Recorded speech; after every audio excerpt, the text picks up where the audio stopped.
Alors, Zied Lasoued, vous êtes en quelque sorte le monsieur ventilation de la FFB. Vous participez à tous les travaux touchant de près ou de loin au renouvellement d'air. Alors, je vais tout de suite vous demander de prendre un micro pour nous demander le regard que vous portez sur le cadre réglementaire actuel. Donc, bonjour. Pour moi et pour l'UMGCCP, on pense qu'il y a deux contraintes pour toute l'histoire de ventilation. La première contrainte, c'est qu'il n'y a pas de métier de ventiliste. Et ça, je vais le laisser à la deuxième table ronde. C'est à eux de discuter ça.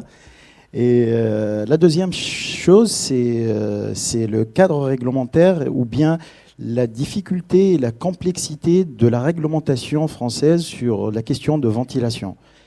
Il y a beaucoup de textes qui se croisent entre eux.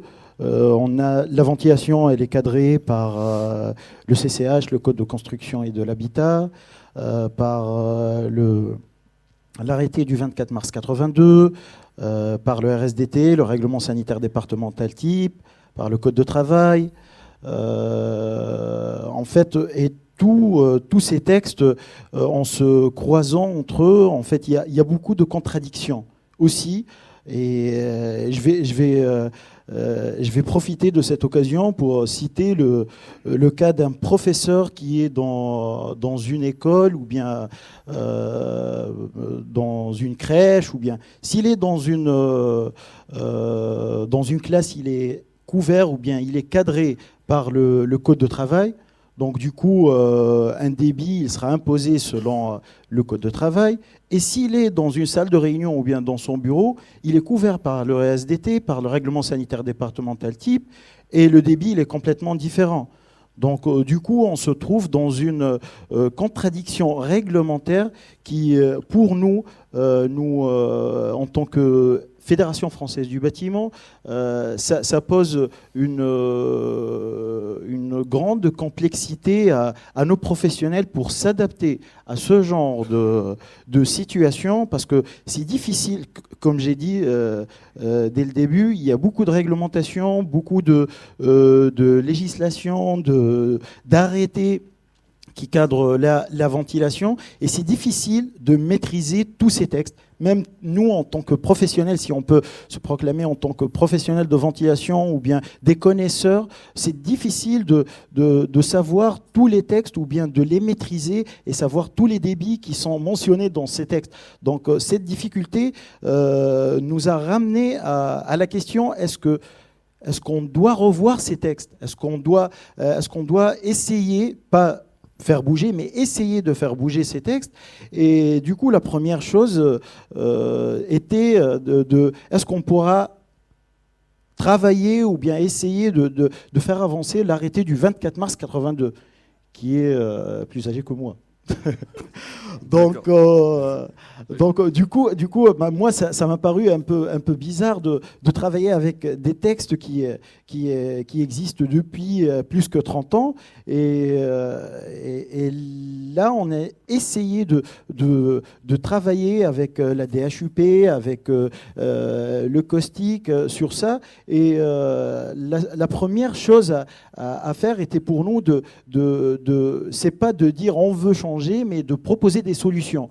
Donc du coup, on a profité de l'occasion pour travailler avec le caustique qui est présenté aujourd'hui par mon cher Serge sur des études qui fait le lien entre les débits réglementaires qui existent dans l'arrêté du 24 mars 82 et la qualité de l'air intérieur. Est-ce qu'en respectant les débits du 24 mars 82, on a une bonne qualité d'air intérieur ? Donc c'était ça le début. Je pense que l'étude aura comme aboutissement, et là je regarde Serge, mais je pense que nous sommes sur le bon chemin pour voir si en respectant, si on arrive à la fin à prouver ou bien à dire qu'en respectant ces règles, ces débits, on va pas avoir une bonne qualité de l'air intérieur. Déjà, on a commencé à trouver une solution ou bien une preuve pour faire changer l'arrêté du 24 mars 82.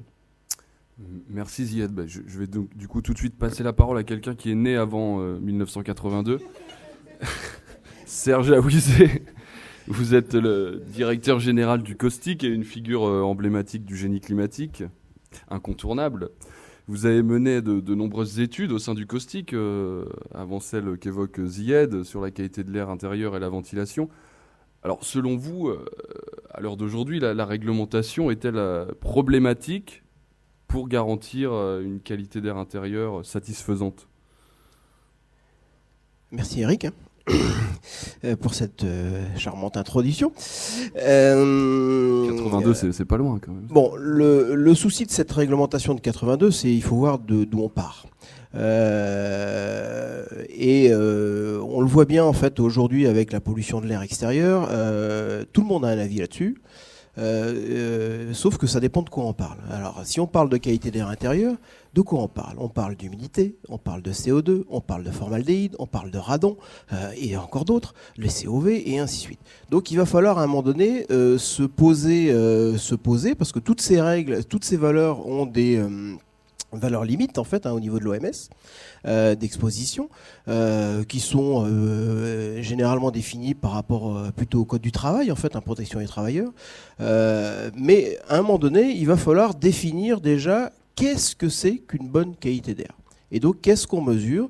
Parce qu'effectivement, on peut demander tout ce qu'on veut aux entreprises, on peut demander tout ce qu'on veut à la réglementation, mais à partir du moment où on n'a pas défini où on veut arriver, voilà. Alors évidemment, tout le monde connaît l'objectif, on veut une bonne qualité d'air. Maintenant, le constat aujourd'hui, et les mesures qu'on peut faire l'attestent sans aucune équivoque, l'air intérieur est plus pollué que l'air extérieur. Et notamment, si en termes d'humidité, en fait, qui était quand même le traceur assez classique en fait de nos réglementations, en termes d'humidité, c'est pas trop mal en fait. On a une évacuation d'humidité qui est plutôt pas mal. Et en France, on a une réglementation. C'était arrêté de 82. Il a instauré notamment des choses un peu révolutionnaires en fait, d'obliger de la ventilation mécanique. Voilà, c'était quand même un pari très très osé effectivement de le faire au niveau d'une réglementation française. Il fonctionne bien de ce côté-là. La seule chose, c'est que on est des spécialistes pour mettre des choses en place et on est aussi des spécialistes pour faire des exceptions.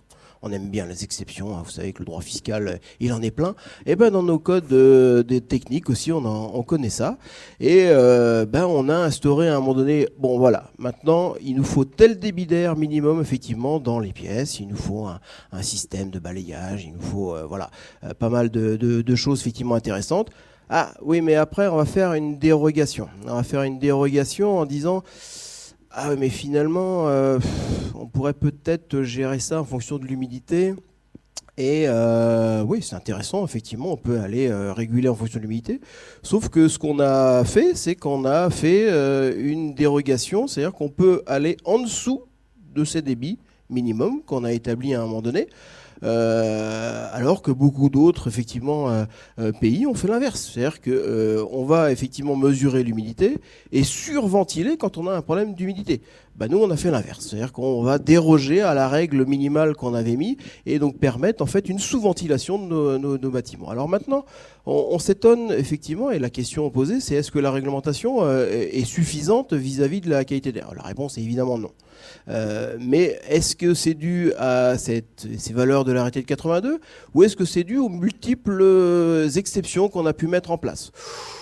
Il y a beaucoup de sujets autour de ça. Donc, si dans les années avant que Ziad soit né, on n'avait pas trop de problèmes parce que finalement la mauvaise étanchéité du bâti était plutôt favorable, c'est que on avait en fait beaucoup de débit d'infiltration et donc qui nous arrangeait bien d'un point de vue ventilation.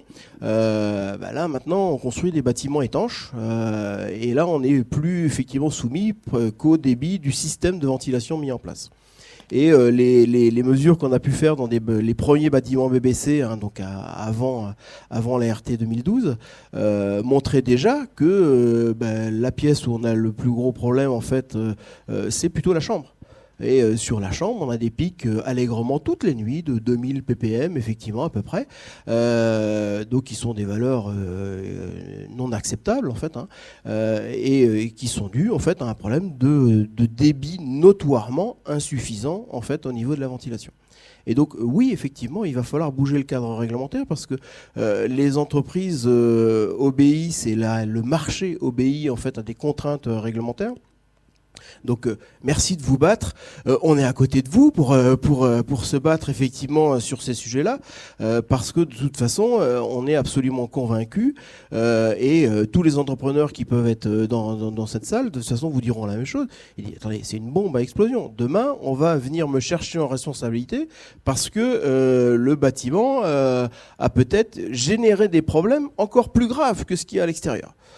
Et ça, effectivement, il faut absolument travailler dessus.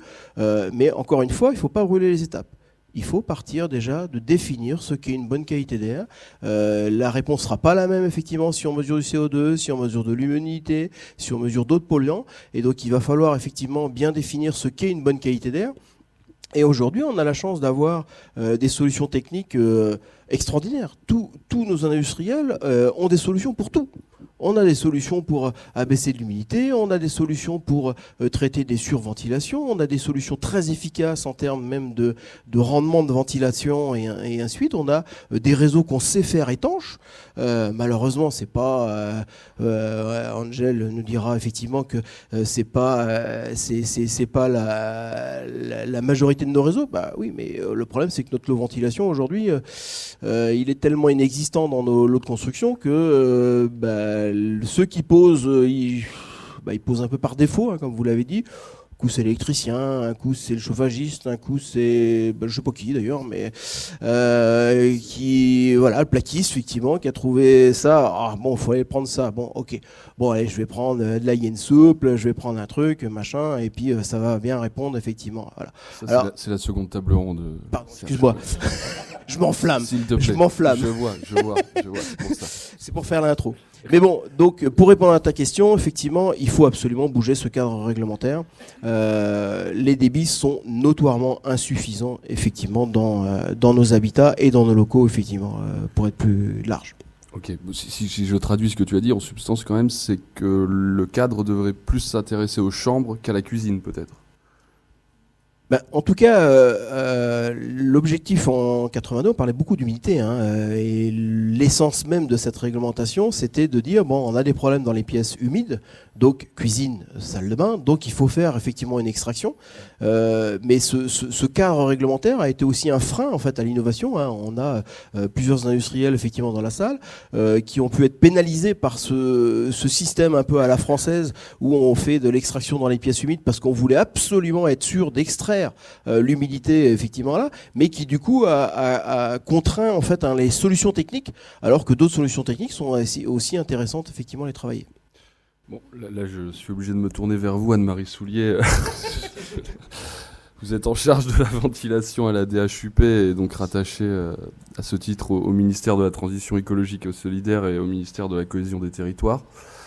Non, je l'ai appris par cœur. Hein. Et du coup, est-ce que selon vous, cet arrêté de 82, qui date un peu, est-ce qu'il mérite un lifting est-ce qu'il mérite d'être revu ? Je resituerai déjà les objectifs de cet arrêté. Oui, je rappelle l'objectif de cet arrêté. Donc cet arrêté répond à une exigence actuelle du Code de la construction, qui est de protéger la santé des occupants, puisqu'on demande que les logements bénéficient d'un renouvellement d'air et d'une évacuation des polluants, tels que la santé des occupants ne soit pas mise en danger et tel qu'il n'y ait pas de condensation permanente. Donc la préoccupation de santé était bien présente et pas uniquement la préoccupation d'humidité, même s'il est vrai que la réglementation se traduit par des exigences en termes de débit extrait dans les pièces de service, qui sont effectivement les pièces où on a le plus de production de polluants et notamment d'humidité dans la cuisine et dans la salle de bain. Alors, faut-il dire que la réglementation de 82 est à jeter ? Je ne pense pas.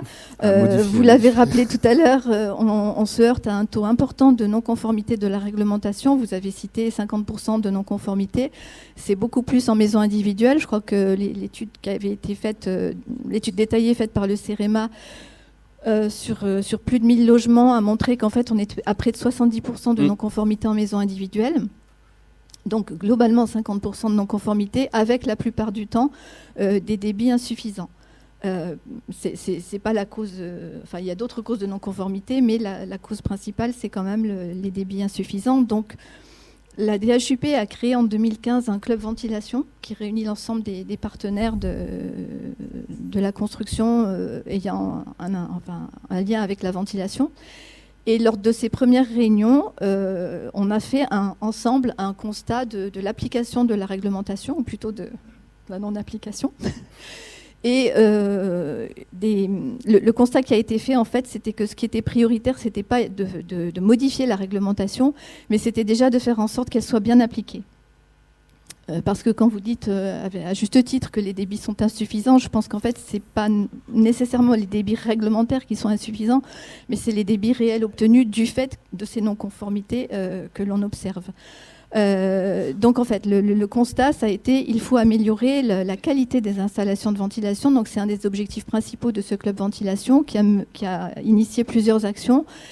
Et je tiens à signaler la contribution des différents partenaires de ce club ventilation qui ont réfléchi ensemble à une mesure phare qui pourrait aller dans le bon sens et qui a signé un livre blanc de la ventilation qui propose comme mesure la création d'une attestation de prise en compte de la ventilation dans les logements neufs qui serait à remettre par le maître d'ouvrage au niveau de la déclaration d'achèvement des travaux, comme ça existe pour l'acoustique par exemple.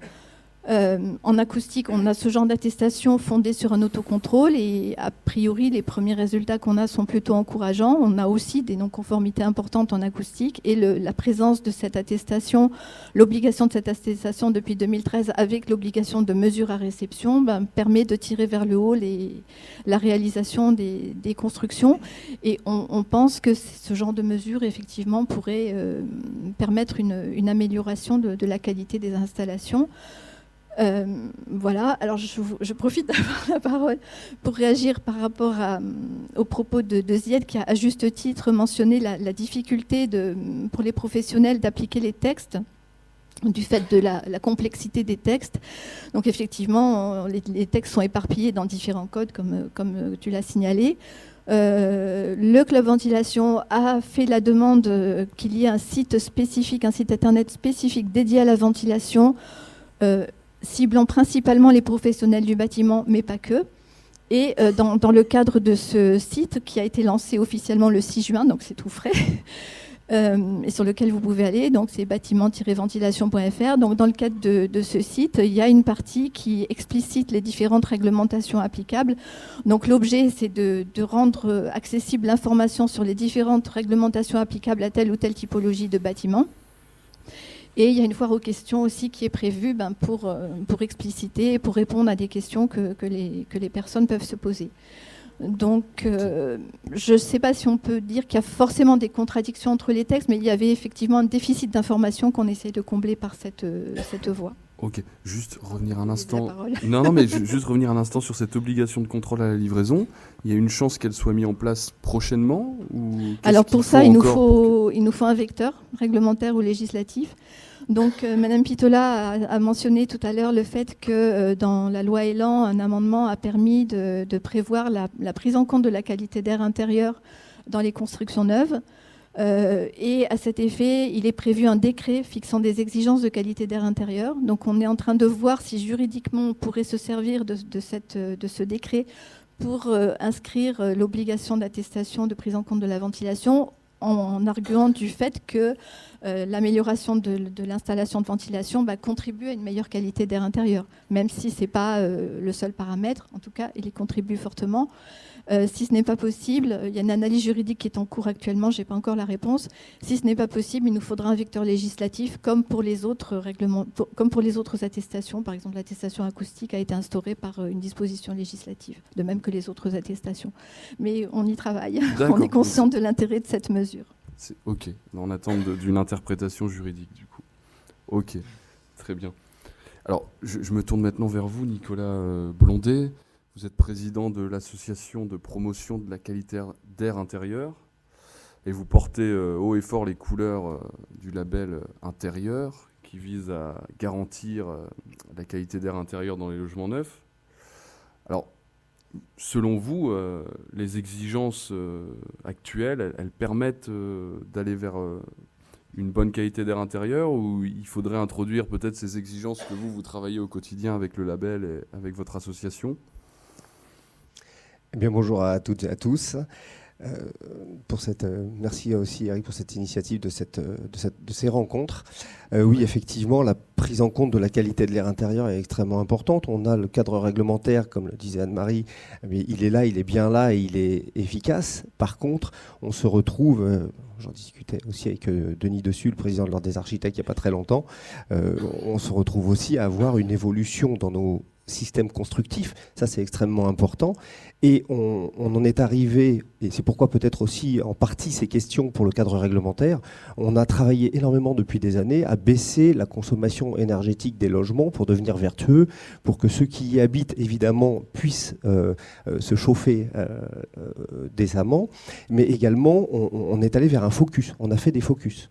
Et en fin de compte, la qualité de l'air, comme au même titre que la conception générale du logement, on est ici, comme dans la vraie vie, on est dans la vie, c'est-à-dire qu'on a la vie, elle est plurielle et la vie, elle est équilibre. Et en fait, cette ventilation, cette prise en compte doit être un équilibre par rapport à ce que l'on a autour, et notamment quand on parle de débits qui sont insuffisants dans les chambres, évidemment, on y passe... Alors, je ne prends pas mon exemple, moi je dors 3-4 heures par nuit, mais faites pas ça, hein, c'est pas bien. Mais on y passe 7-8 heures et ça a tendance à réduire encore, mais on a quand même des pics de CO qui augmentent et on était sur l'humidité et maintenant on est avec le CO et le CO augmentant fortement, on le sait, CO2, oui, merci. Et on a sur ce CO2 est aussi un indicateur d'autres polluants dans le logement, puisque c'est l'indicateur du confinement. Donc là, on a dans la réglementation, et évidemment, quand le taux d'humidité augmente, la ventilation va tirer plus et va permettre d'être vertueuse. Par contre, est-ce que ce taux d'humidité qu'on a dans la chambre et par notre présence, et que dans les salles de bain qu'on n'a pas utilisées, est-ce que ça tire aussi suffisamment? Et ça contribue sûrement à tout cela.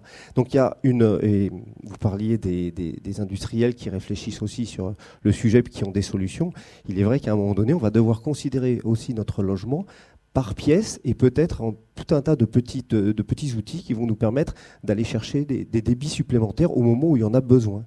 Hein, notre logement vie ou nos lieux de vie sont assez, je dirais, fluctuants dans la façon d'être. On va être 3 tous les jours ou 4 dans le logement, puis d'un seul coup, le samedi soir, on reçoit beaucoup de monde, on est en hiver, on n'ouvre pas les fenêtres, on sent bien il fait chaud, mais par contre, on est 15 à manger ou 10, et là, automatiquement, on se retrouve dans des univers où la problématique devient très forte. Alors, pour ce qui est vous parliez du label intérieur et de la prise en compte, il est vrai qu'en fait, nous, on a une prise en compte qui est extrêmement vaste par rapport à cela, et également les échanges qu'on a au sein de la PQAI aussi avec tous les membres, c'est-à-dire que la qualité de l'air intérieur passe, on le sait, par la qualité d'air extérieur d'abord en prise en compte, pour éviter d'aller surcharger l'intérieur du logement, hein, des choses qui paraissent anodines.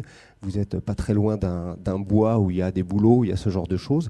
Si on replante autour de chez vous encore d'autres plantes extrêmement allergènes par des pollens qui sont véhiculés par le vent, et ben notre ventilation va quand même, par les entrées d'air, laisser rentrer ces pollens et on va avoir des pics allergiques pour lesquels on ne comprend pas.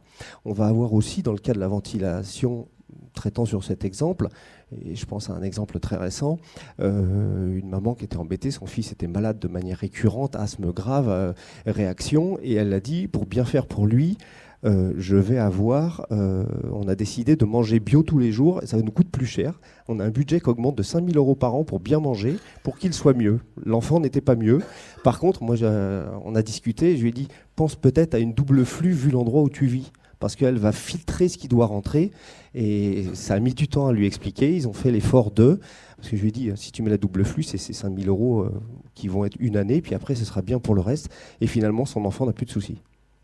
Parce que les pollens qui venaient le contraindre étaient stoppés, étaient limités. Alors, ça veut dire quoi, tout simplement? Qu'à partir du moment où on a aussi des prises en compte réglementaires, on va avoir, notamment dans le monde du bâtiment, on se dit, dès qu'on veut mettre une double flux quelque part, alors il y a d'autres systèmes qui existent, mais on va avoir des systèmes qui peuvent être assez assez onéreux, mais ils sont pris en cours. On se dit, mon bâtiment, je le fais de telle manière, et je rajoute ma double flux, on dit ça coûte. Non, il faut qu'on pense à tout dès le départ. C'est une vraie analyse qui doit être faite. La ventilation doit être prise en compte au même titre qu'un bureau d'études thermiques, une étude de ventilation. Ça, c'est important.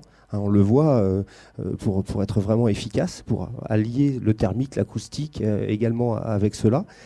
Et ça va permettre d'en limiter énormément les coûts et de faciliter cette prise en compte. Il faut qu'on pense à un moment donné qu'il n'y a pas qu'une solution, il y en a plusieurs et que notre bâtiment est à un endroit en particulier qui va permettre d'avoir d'autres types de solutions. Donc, en revenant sur le réglementaire, on se retrouve que, oui, les débits sont là. Effectivement, on a également l'Hygro B qui était apparu. Et c'est vrai que quand on rentre qui réduit les consommations, parce qu'elle a permis à faire du thermique aussi, l'Hygro B. Hein. On n'est pas chez soi. Les débits hygiéniques réduisent puisqu'il n'y a pas de personne qui agit là-dessus.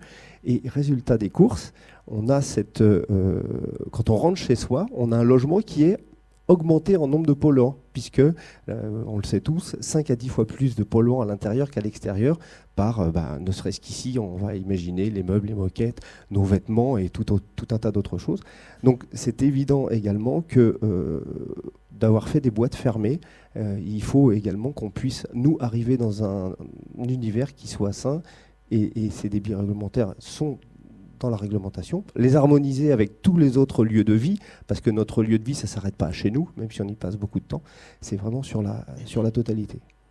Ok, donc il faut retenir que ça ne sert à rien de manger bio, mais qu'il faut mieux mettre un système de ventilation qui... Non, il faut équilibrer le tout. J'ai entendu. Hein. Ok, alors justement, là, si on en vient un peu sur les systèmes, du coup, on a en France quand même une spécificité d'avoir l'Hygro B qui occupe 90% du marché, voilà, qui est un système qu'on peut appeler franco-français. Est-ce que du coup, le cadre réglementaire a fait naître et émerger cette spécificité française ? Est-ce que, voilà, on peut l'expliquer ainsi? Est-ce qu'il y a des raisons d'espérer avec la loi ESSOC qu'on ait une diversité qui naisse demain? En fait, j'ai voulu, avant de parler de la loi ESSOC, j'ai voulu rajouter sur le livre blanc de la ventilation qui était le fruit d'un travail de 2 ans au sein du club ventilation. On a essayé de mettre en place cette attestation de conformité à la réglementation des systèmes de ventilation qui sera fournie à la fin du chantier. Et cette attestation, elle pourra être délivrée ou bien par une tierce partie, ou bien par un professionnel qualifié. Et pourquoi on a essayé d'exiger ça? Parce que la vision de la FFB ou bien de l'UMGCCP, c'est de ne pas dire non à la réglementation ou bien de freiner ce changement des textes, mais de faire monter en compétence nos professionnels. Donc si le professionnel sera qualifié, il pourra donner ou bien fournir cette attestation ou bien la délivrer à la fin du chantier. Pour la question de... Tu ne réponds pas à ma question. Oui, je sais. Je vais revenir. Pour la loi ESSOC, en fait, la loi ESSOC, c'est une loi qui nous permet de respecter ou bien on a une obligation de résultat et non pas des moyens. Donc du coup, à la fin de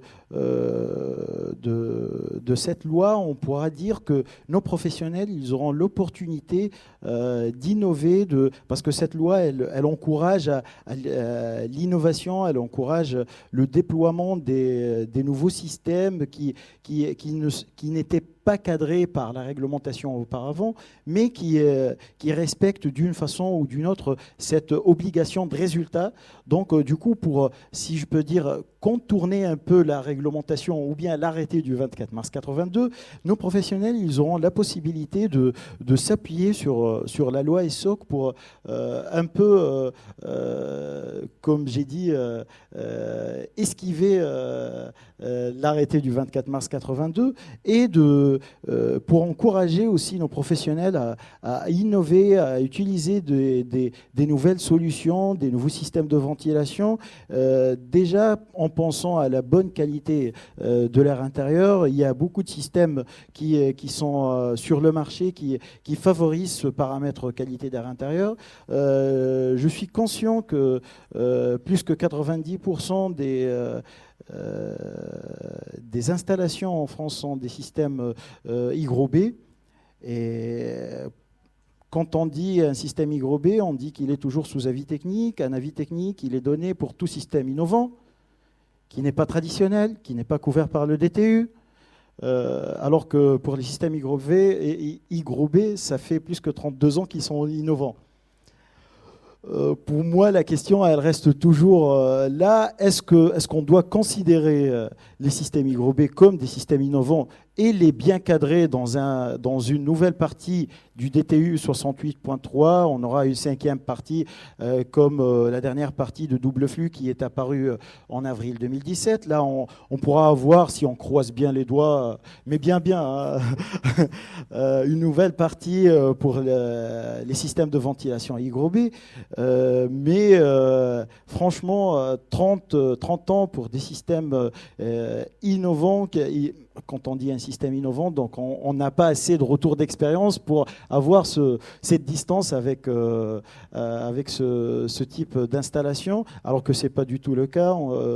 Tous les systèmes ils sont bien cadrés. Donc, du coup, pour moi, pour revenir à ta question, je pense que la loi ESSOC, c'est un bon levier pour nos professionnels, pour un peu, je dis ça et je pèse mes mots à côté de Anne-Marie, mais pour contourner l'arrêté du 24 mars 82.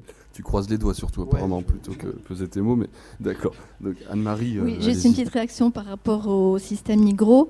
C'est vrai que ça peut faire sourire qu'ils soient encore sous avis technique, alors et qu'on les considère comme système innovant, alors que ça fait plus de 30 ans qu'ils existent. Ce que je voudrais rappeler, c'est que l'arrêté de 82, en fait, fixe des débits extrêmes minimum. Et il y a un article qui prévoit qu'en cas de modulation automatique des débits, ce qui est le cas de l'hygrobé, il faut une autorisation interministérielle de la Direction générale de la santé et de la DHUP. Et il est prévu clairement que cette autorisation en fait, doit permettre de s'assurer que des débits minimums sont respectés. En fait, tout est là. C'est que le principe du système hygro, c'est effectivement de s'adapter à l'occupation, comme vous le disiez, à la production d'humidité. Mais il y a un débit minimum qui est demandé. Ce débit minimum, en fait, est censé correspondre, alors je dis bien est censé parce qu'on n'a pas d'études qui montrent si effectivement ça y répond, est censé correspondre à l'émission des polluants émis par les matériaux de construction, enfin par tout ce qui est présent en l'absence des occupants. Concrètement, pour des raisons historiques que je ne maîtrise pas, c'est effectivement des avis techniques qui sont utilisés pour justifier du respect de cet article de l'arrêté de 82. Ce qu'il faut comprendre, c'est que ce sont effectivement ces avis techniques qui permettent de s'assurer que les objectifs de la réglementation, donc de ne pas mettre en danger la santé des occupants et d'éviter les condensations permanentes, sont respectés. C'est pour ça que la procédure d'avis technique continue, malgré l'âge, je dirais, de l'arrêté. Voilà. Alors, un petit mot sur ESSOC. Alors, ce qu'on peut dire, c'est que finalement, les systèmes hygro, c'était déjà une première souplesse, apportée à la réglementation. Cela dit, la réglementation ne cible pas spécifiquement l'hygro. Elle parle de systèmes modulants. Il se trouve qu'en pratique, ce sont des systèmes hygro qui se sont développés. La loi ESSOC va permettre d'aller plus loin, puisque le fait de raisonner en exigeant, de laisser au maître d'ouvrage la possibilité de justifier qu'il respecte la réglementation par le respect d'objectifs de performance, ça lui permettra de raisonner de façon complètement différente. Vous parliez je ne sais plus qui, vous parlez de règlement, d'exigence par pièce, pourquoi pas. La règle du balayage qui est instaurée par l'arrêté de 82, elle est pour l'arrêté de 82, mais on peut très bien envisager que dans certains cas, on puisse avoir des possibilités par pièce. Je sais qu'il y a certains aussi qui pensent à des extractions ponctuelles en plus de l'entrée d'air dans les pièces, dans les chambres notamment. tout est ouvert à l'innovation, à différents systèmes. Je pense que ce qui est important, c'est que justement, il y a une multiplicité de systèmes qui voient le jour, que ce soit en ventilation mécanique, naturelle hybride, naturelle simple. Enfin, voilà, c'est vraiment ouvert et je pense qu'on compte tous sur vous, finalement, pour déposer des projets dans le cadre de la loi ESSOC, parce que c'est vraiment, enfin, je ne sais pas si on en est tous bien conscients, mais c'est vraiment une révolution pour le coup. Le thème de la table ronde, c'est faut-il chambouler le cadre réglementaire. Je pense que justement ESSOC répond à ça. Enfin, c'est vraiment un changement complet de philosophie que de dire le maître d'ouvrage peut vraiment explorer toutes les possibilités du moment qu'il respecte les objectifs de résultat qui sont le protéger la santé des occupants et ne pas entraîner de condensation permanente. Est-ce que le mode opératoire, concrètement, ça va pas être un peu lourd pour un particulier, notamment, qui voudrait aller sur un système justement qui sort du cadre et motiver cette attestation d'équivalence? Alors, pour l'instant, ce qui est prévu, c'est que c'est le maître d'ouvrage qui doit... c'est un raisonnement par opération, en fait. C'est pas par système. Donc, pour chaque opération, le maître d'ouvrage doit constituer un dossier et notamment obtenir une attestation. Alors, on appelle ça d'effet équivalent dans la première ordonnance qui est parue, qui correspond à un permis d'expérimenter dès à présent. Dans le cadre d'une deuxième ordonnance qui est attendue en février 2020, on parlera de solutions alternatives. Mais l'idée sera toujours la même, d'avoir un professionnel, une tierce partie, qui délivre une attestation d'effet équivalent pour attester que la solution respecte bien des objectifs de résultats qui sont fixés par la réglementation. Donc, je pense que comme pour toute réglementation, ça pourra paraître un peu lourd au début, mais c'est une question d'habitude aussi. Plus de personnes s'y mettront, plus ça progressera. Et on n'est pas opposé à l'idée que s'il y a plusieurs projets qui portent sur un système donné, sur un même système, peut-être qu'on verra comment faire évoluer la réglementation pour arriver à des autorisations par système finalement, à une prise en compte par système. Ce qui serait plus simple. Mais je pense qu'avant d'en arriver là, il faudra déjà qu'on ait un recul, un retour d'expérience sur les premières opérations qui arriveront. Ok. Nicolas, tu veux... Oui, je voulais prolonger cela. Donc, il y a une prise en compte par la loi ESSOC. On parle de l'évolution de la réglementation. Évidemment, moi, je voudrais juste remettre un point par rapport à la PQAI, l'association. On reçoit, alors nous, on a des associations de consommateurs qui en font partie, autant que des médecins ou des conseillers médicaux ou des agences de santé, et évidemment, maîtres d'ouvrage et entreprises et industriels.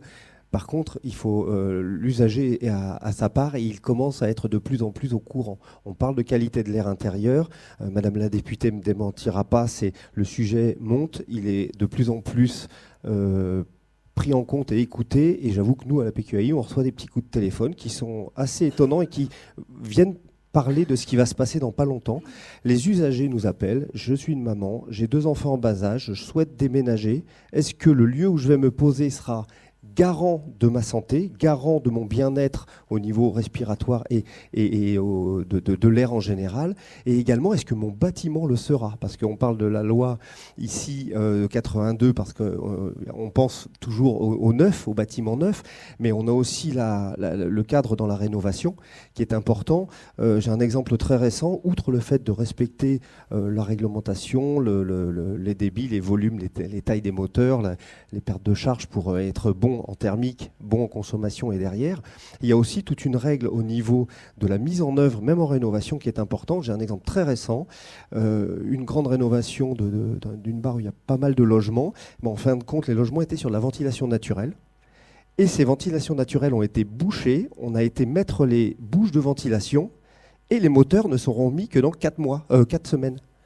Donc c'est-à-dire que les logements, à l'heure actuelle, c'est un exemple très concret, les logements à l'heure actuelle sont en train de surchauffer. C'est dans les jours qui se passent. Et du coup, les moteurs arriveront plus tard. Donc on a enfermé des gens qui vivent encore dedans, alors que justement, une bonne règle de pause aussi, ils voudraient peut-être dire je pose mes moteurs, je prévois tout, et au dernier moment, je fais dans le logement, je mets les bouches et c'est mis en route. Il y a peut-être aussi, outre une bonne pratique de débit et de système, mais aussi une bonne pratique de mise en œuvre également, qui pourrait se faire. Ouais, on va s'y attarder sur la deuxième table ronde là-dessus, bien sûr. Alors, je voudrais que la salle puisse poser des questions. Je pense que Laurent Henry, devant, va demander le micro très rapidement. On peut même monter sur scène, je pense.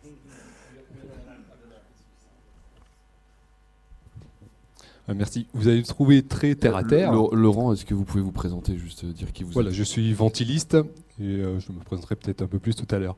Vous allez me trouver très terre à terre, mais je dois apporter dans la chambre enfant de mes clients de l'oxygène, un air filtré des pollens de bouleau dont vous parliez, et puis je pressens qu'on va me demander à la fin de mon chantier finalement de faire une petite fiche et d'aller relever le débit dans les toilettes, et puis de remettre cette fiche à mon donneur d'ordre, et puis voilà.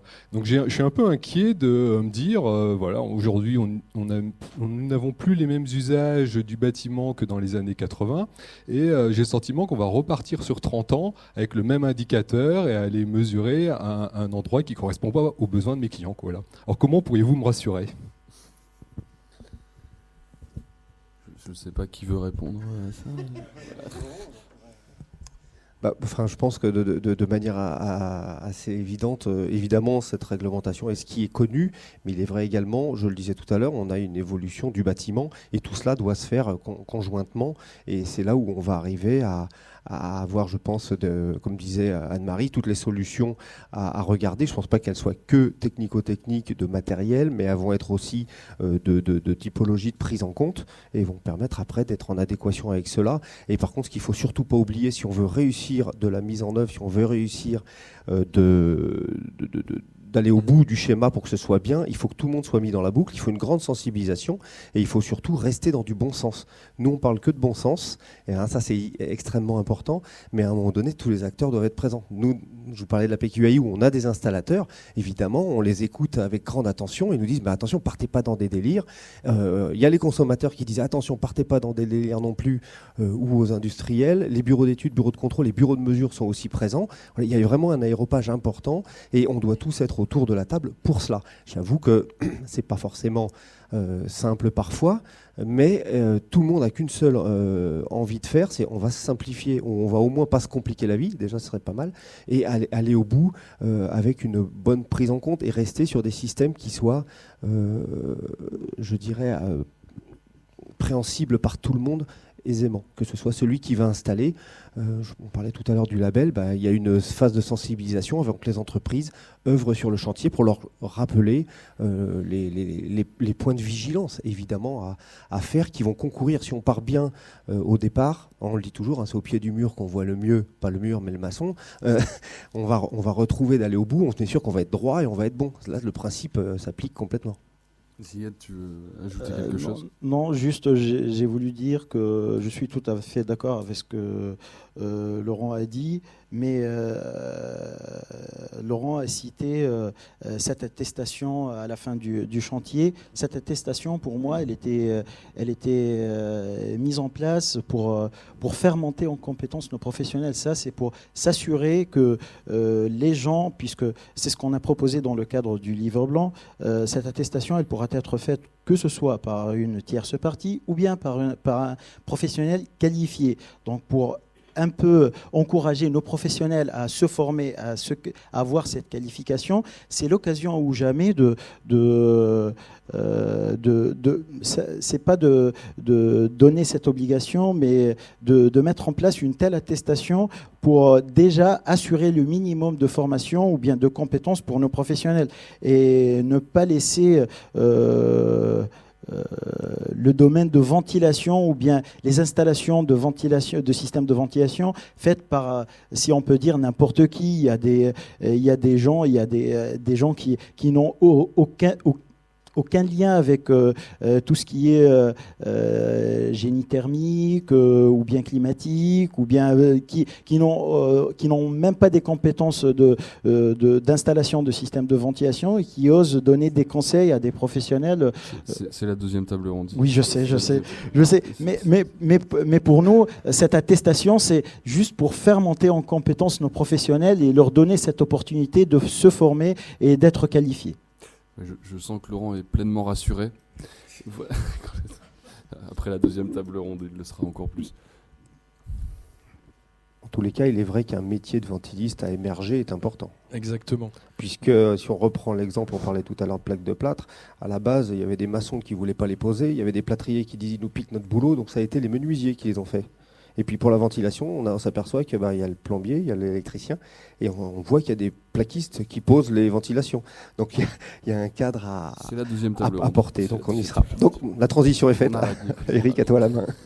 Oui, bonjour, Eric Carton. Donc, je tiens une petite entreprise dans le nord de la France. Je me suis mis dans la ventilation depuis 2-3 ans et on peut constater, bien sûr, hormis tous les défauts de tout ce qu'on peut voir, j'ai régulièrement été visiter une petite crèche qui a été créée et ouverte il y a moins de 2-3 ans. Il n'y a pas du tout de ventilation. Les enfants sont quasiment colmatés dans une boîte hermétique. J'en ai fait part à la directrice de la crèche qui a dit « J'ai eu mes certificats de conformité et tout va bien ». Alors comment peut-on, nous, dénoncer ce genre de manquement à la réglementation parce qu'on n'a aucun appui, absolument aucun. Je suis allé voir la PMI qui s'occupe de la petite enfance. Ils n'avaient pas du tout l'air au courant qu'il fallait ventiler ce type de bâtiment. Donc j'aimerais franchement que l'État fasse vraiment un coup de poing là-dessus. J'ai pu mesurer de la qualité d'air dans les écoles puisque je vais refaire une double flux à l'école de Capinghem cet été. On arrive à des situations où dans les salles de classe, on a plus de 4000 ppm. À 1700 ppm, vous avez la maîtresse d'école qui commence à avoir des maux de tête. Bon, enfin voilà, donc la situation, elle est là, elle est concrète, elle est partout. Elle est dans des restaurants qui viennent d'être ouverts, dont les bureaux de contrôle ne contrôlent absolument pas la qualité de l'air, hormis l'évacuation des fumées des cuisines. Vous vous retrouvez une centaine là-dedans dans un bocal. Je vous garantis que c'est épuisant. Vous êtes complètement humide, mouillé. Les gens ne s'en rendent pas compte. Le pire, c'est aussi de sentir les odeurs de sanitaire qui remontent en permanence dans ce type de lieu. Donc il faut vraiment une action forte de l'État, des contrôles. Et s'il vous plaît, les bureaux de contrôle, c'est bien. On peut contrôler la terre, on peut contrôler les extincteurs, les matériaux qui prennent feu. Mais s'il vous plaît, mettez un coup de poing parce qu'on est en train de tuer des gens. Dans les maisons de retraite, quand il y a une épidémie de grippe, en général, c'est pas ventilé, donc tout le monde se contamine. Les petits cabinets médicaux qui sont en train d'être actuellement ouverts un petit peu partout sont pas ventilés. Vous rentrez parce que vous êtes foulé le poignet, vous ressortez avec la grippe. Donc voilà, il faut vraiment un coup de poing très fort sur les contrôles. Surtout les bureaux de contrôle, il faut mandater les bureaux de contrôle et avoir une autorisation, mais c'est vital. Franchement, c'est vital. Voilà. Je pense qu'Anne-Marie Soulier va... Bon, alors juste une intervention pour dire que tous ces lieux sont réglementés. On ne peut pas dire qu'il n'y a pas de réglementation sur le sujet. Pardon. Dans le cas particulier de la crèche qui était évoquée, il n'y a pas d'obligation de mettre une ventilation mécanique. Par contre, il y a une obligation d'aération. Donc, soit les établissements, les crèches sont soumises au règlement sanitaire départemental, soit il y a une installation de ventilation sur l'ensemble de la crèche, soit la plupart du temps, d'après ce qu'on a comme retour, il y a une installation mécanique pour les salles de change, qui sont les lieux de pollution les plus importants, et pour les autres pièces, c'est une aération par ouverture des fenêtres, qui est autorisée sous certaines conditions de volume minimum et de présence d'ouvrants. Alors, ce qu'il faut dire aussi, c'est que concernant les écoles et crèches, il y a une surveillance de la qualité de l'air intérieur qui est obligatoire depuis 2018. En fait, la première campagne devait être réalisée avant le 1er janvier 2018 et c'est une surveillance périodique tous les 7 ans. Donc, cette surveillance, elle est obligatoire pour toutes les écoles, toutes les crèches.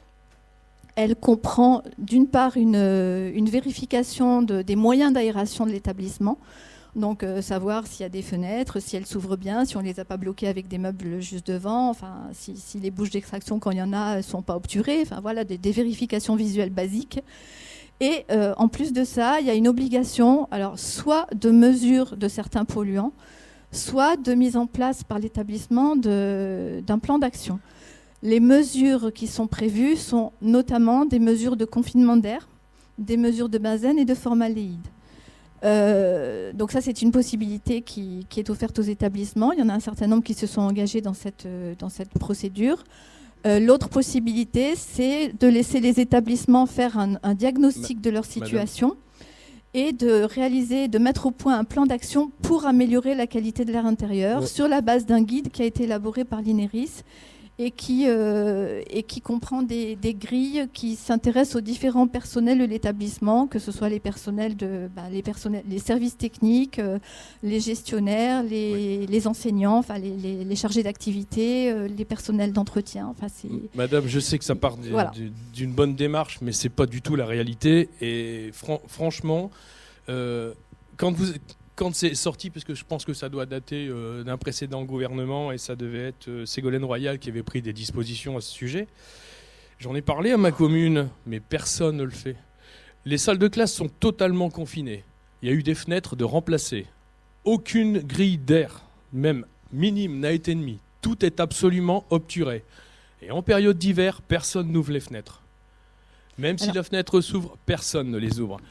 Et ce que vous dites que contrôler les moyens d'aération dans une école, oui, mais je ne sais pas, moi j'ai quand même vu des bouquins où il y a un texte qui précise que l'air dans une école doit être renouvelé en raison de 22 mètres cubes heure par personne et par salle de classe. En cas d'installation mécanique. Il y a le choix est laissé soit de mettre une installation mécanique avec des respects de débit. Mais elle n'est pas respectée puisque vous avez pas. Si elle est mécanique. Soit d'aération par ouverture des fenêtres. Les deux comment sont vous autorisés. faites quand vous ouvrez une fenêtre ? Il y a une loi qui précise. C'est les pompiers qui me l'ont expliqué. Parce qu'on a fait une salle des fêtes dernièrement qu'on a ventilée. Et qui me disait s'il n'y a pas de ventilation, en principe, vous êtes obligé d'ouvrir la totalité des fenêtres. Donc pour l'hiver, c'est pas mal. Tout le monde a froid. Le problème, c'est ça, c'est qu'il y a des réglementations, elles ne sont pas appliquées ni contrôlées. Si celles qui étaient là déjà maintenant en place étaient correctement faites, on n'aurait pas ce souci-là. Moi, je pense qu'il faut... Moi, je pense qu'il y a un manque des pouvoirs publics de taper du poing sur la table de ce qu'il existe déjà. Moi, quand j'ai reçu le commandant de pompiers, le bureau APA, pour me dire « Vous avez ventilé la salle, bon, parfait, c'est une ventilation de confort. » Ah, je dis non. C'est une ventilation pour que les gens puissent respirer. Parce que pour eux, c'était un gadget. Ni plus ni moins qu'un gadget. Il y a 2 fenêtres, c'est étanche, on met 250 personnes dans la salle. Je sais pas, moi j'ai voyagé beaucoup dans le monde, aux États-Unis, Corée, Suède. Il y a beaucoup moins de malades qu'en France. Donc essayez s'il vous plaît, mais il va falloir taper du poing. On va se retrouver avec une catastrophe sanitaire, des maisons j'en fais, des asthmatiques, des gamins qui passent 50% de leur temps à l'école complètement confinés. Je vais vous dire, Bocanligny par exemple. Bocanligny, une belle institution, fenêtre changée, 35 gamins dans une salle de classe. On n'ouvre pas les fenêtres parce qu'on va consommer du chauffage. Le gamin, il rentre chez lui, confiné, ventilation en panne, fenêtre changée, pas d'entrée d'air, pulvérisation de fébreze dans les toilettes, bougies pour changer la qualité d'air, soi-disant. Et toutes ces choses-là, c'est pas très bon. Tous les huiles essentielles, des gens qui enferment, les enfants dans les chambres, radiateurs, lits, porte pas d'étalonnés, pas de ventilation. Le gamin il tousse, le gamin il fait de l'asthme et le gamin est sans arrêt sous médicaments. On a ventilé la maison, il n'y a plus de problème. Alors, voilà. C'est très vaste tout ce que vous dites. Donc, en fait, j'en mets beaucoup, mais c'est un petit peu le ras-le-bol de voir que beaucoup de gens bougent. Mais il y a des éléments qui sont du ressort des occupants. Le fait d'utiliser des huiles essentielles, effectivement, ça doit être fait avec précaution. Il ne faut pas considérer que mettre du fébreze, ça va ventiler. Ça apporte une odeur, mais c'est tout. Enfin, voilà.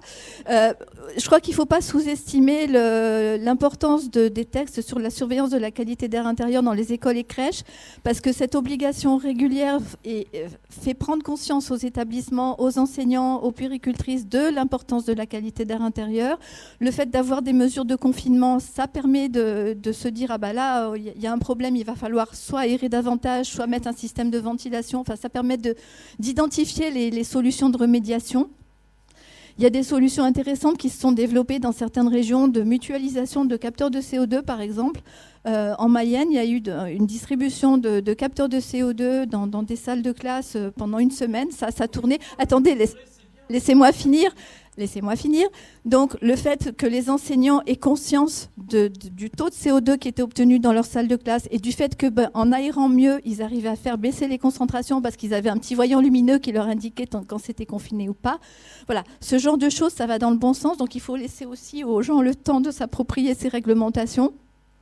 Concernant ce que vous disiez sur les changements de fenêtres, je suis tout à fait d'accord avec vous. Il y a beaucoup de salles de classe où on vient changer les fenêtres, on met des fenêtres étanches, on ne met pas d'entrée d'air, donc on en a conscience.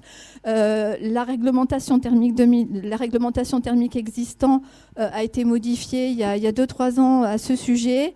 Jusqu'à présent, on demandait simplement dans la RT existant que lorsqu'il y avait des changements de fenêtres dans les logements, dans les pièces principales, et s'il n'y avait pas déjà d'entrée d'air dans ces logements, eh bien, il fallait en mettre avec des modules à respecter. Cette obligation a été étendue aux salles de classe et aux locaux d'hébergement en général. Donc c'est important. Le problème, c'est que ce n'est pas suffisamment connu. Donc j'espère que notre site internet va contribuer à améliorer l'information. Mais je dirais que l'information, c'est aussi l'affaire de tous. Nous, on a certains outils réglementaires, mais après, il faut qu'ils soient utilisés. Non.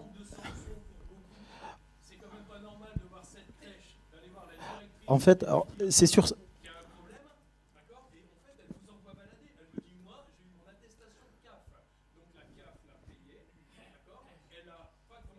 Monsieur, en fait, je suis content d'avoir ce retour du terrain et je suis content que nos professionnels, ils sont conscients de cet enjeu, de ce danger sur la population sensible, si on peut dire, parce que Anne-Marie Soulier, depuis tout à l'heure, elle a résumé toute la réglementation qui était mise en place depuis le 1er janvier 2018 par rapport à la surveillance des ERP, des établissements recevant du public sensible, c'est réglementaire, mais ce qui manque, c'est ce petit devoir de conseil de professionnels.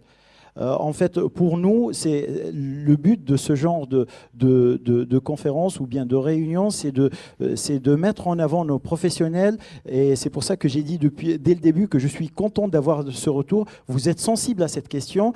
Vous êtes le sachant. C'est votre devoir de conseil qui va tout changer. Vous devez conseiller la responsable. Vous devez conseiller les parents. Vous êtes le sachant. C'est vous que vous avez la maîtrise de la technique, de cette connaissance scientifique, de l'enjeu de cette mauvaise qualité de l'air intérieur. C'est votre devoir aussi, c'est pas juste la faute de la législation. Je suis tout à fait d'accord avec vous qu'il y a un manque de contrôle.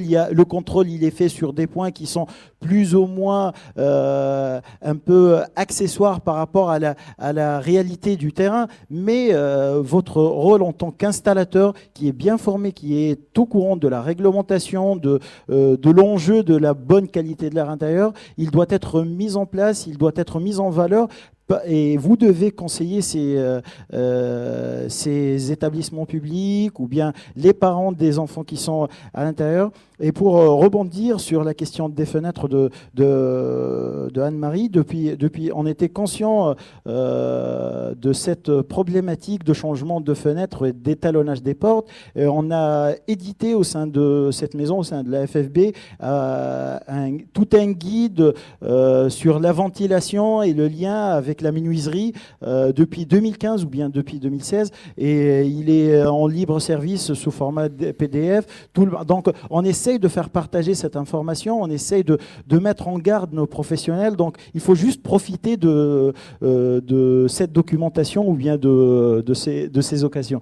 Ouais. Alors, un dernier mot de Serge et on va clore ça. Anne-Marie, on vous fera sortir par une porte de derrière. Oui, juste un mot. S'il te plaît, Serge, oui, merci. Juste un mot très court. Je crois qu'il faut être ambitieux. Je pense qu'en 82, la France a été ambitieuse.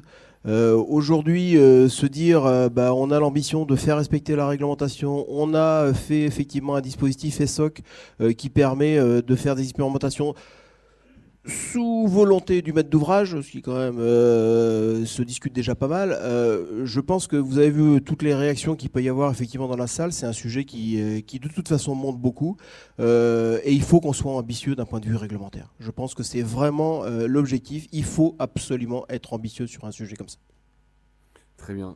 C'est une bonne conclusion. On va essayer d'être tous ambitieux. Voilà. Et de rester calme.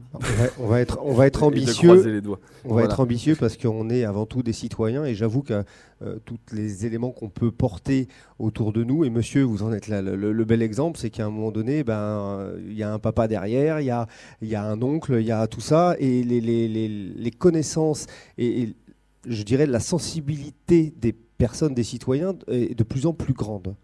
Juste une anecdote pour cette sensibilisation qui va nous aider à tous pousser, parce qu'on dit il y a urgence, il ne faut pas traîner. C'est vrai, petite information, j'ai la chance de porter Fabien Skinadzi qui vient de rentrer, c'était ma dernière émission. J'ai une émission sur Radio Imo qui est sur la qualité de l'air. Ça s'appelle Element Air, extérieur comme intérieur. J'en étais pas connu, j'avais quelques contacts sur LinkedIn. Et sur LinkedIn, 1 an plus tard, j'ai 26 000 contacts. Des gens qui me demandent tout le temps pour avoir des infos, pour savoir. On est vraiment dans cette prise de conscience. Il y a 2 ans, c'était pas le cas. On est en plein dedans. Et des événements comme aujourd'hui, c'est d'aller encore plus loin, de le poser. Et maintenant de se dire, on y va. Et il n'y a pas de doute, on y va. Et ça, c'est positif parce qu'on sait qu'on va y aller et bien le faire. Il n'y a plus que avant, c'était beaucoup thermique. Et maintenant, c'est plus vaste que ça. Et c'est à équilibrer le tout. Ok. Alors on y va, on peut se lever de sa chaise. Merci à vous pour ce débat passionnant.